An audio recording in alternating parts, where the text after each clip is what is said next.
এই তিস্তাপাড়ের মানুষ বিশেষ করে কাউনিয়া উপজেলার টেপামধুপুর ইউনিয়নে আমরা যে এই মুহূর্তে যে যে ভয়াবহ পরিস্থিতি দেখতেছি, এই গত কয়েকদিন ধরে যে উজানের ঢলে বা ভারী বর্ষণে যে পানি তিস্তায়, এই পানি এতটাই বৃদ্ধি পায়, সেই বৃদ্ধির কারণে গোটা এলাকা প্লাবিত হয়েছে। সেই সঙ্গে এখানে ইতিমধ্যেই 10 থেকে 12টি ঘরবাড়ি বিলীন হয়ে গেছে, বসত ভিটা নদীগর্ভে বিলীন হয়ে গেছে। সেই সাথে সবচেয়ে দুঃখের বিষয় হচ্ছে যে এই অঞ্চলে কয়েকশো হেক্টর জমির ধান, বাদাম এবং মরিচের ক্ষেত পানির নিচে তলিয়ে গেছে।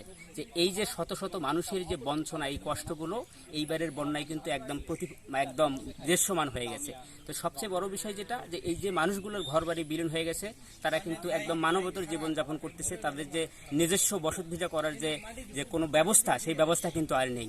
শেষ সম্বলটুকু কিন্তু ইতিমধ্যে নদীগর্ভে বিলীন হয়ে গেছে। তো সেই মানুষগুলোর সঙ্গে সেই মানুষগুলো আজকে ত্রাণের যে বিষয় একটা আসছে, যে ত্রাণ তারা চায় না, তারা এখন চায় যে তিস্তার যে একটা মহাপরিকল্পনা নামক যে একটা প্রকল্প আছে, সেই প্রকল্পটার দিকেই সবাই অধীর আগ্রহে অপেক্ষা করতেছে। যে এই প্রকল্পটা যদি বাস্তবায়ন করা হয়, তিস্তা মহাপরিকল্পনা যদি বাস্তবায়ন করা হয়, তাহলে তিস্তা শুধু এই টেপামধুপুর কাউনিয়া অঞ্চলে নয়, তিস্তার 2 তীর জুড়ে 230 কিলোমিটারের যে মানুষের যে কষ্ট, দুঃখ, এই দুঃখগুলো লাঘবের জন্য একমাত্র সমাধান হচ্ছে তিস্তা মহাপরিকল্পনা বাস্তবায়ন করা।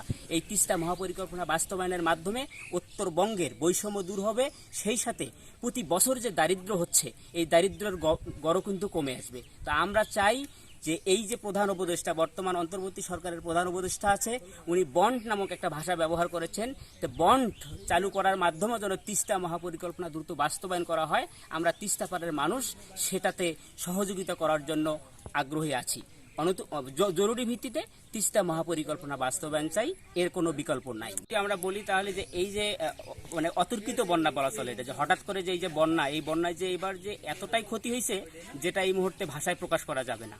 লক্ষ কোটি টাকার ক্ষতি এই বছরের বন্যায় হয়েছে আর কি। শুধু আমাদের এই রংপুরে নয়, রংপুর, কুড়িগ্রাম, লালমনিরহাট, গাইবান্ধা সহ এই 5টি জেলাতেই কিন্তু এইবারের ক্ষতির শিকার হয়েছে। তো এই ক্ষতি আর যেন না হয়, এই জন্য আমরা উজানের যে ভারত আছে উজান, সেই উজানের কাছ থেকে আমরা বাংলাদেশ সরকারের কাছে আমরা দৃষ্টি আকর্ষণ করব যে ভারত উজান থেকে যেন এই সমস্ত হরকা বন্যার আগে যেন আবহাওয়ার জায়গার দিক থেকে যেন একটা সঠিক তথ্য দেয়, সেই তথ্যের ভিত্তিতে যেন এই অঞ্চলের যে মানুষগুলি আছে, সেই মানুষগুলো যেন নিরাপদ ব্যবস্থা নিতে পারে, আগাম যেন প্রস্তুতি নিতে পারে।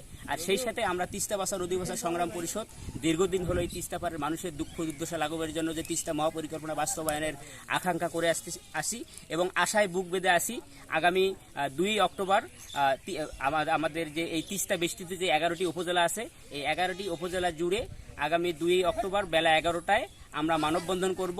মানববন্ধনের মাধ্যমে বর্তমান প্রধান উপদেষ্টা বরাবর স্মারকলিপি পেশ করব। উপজেলা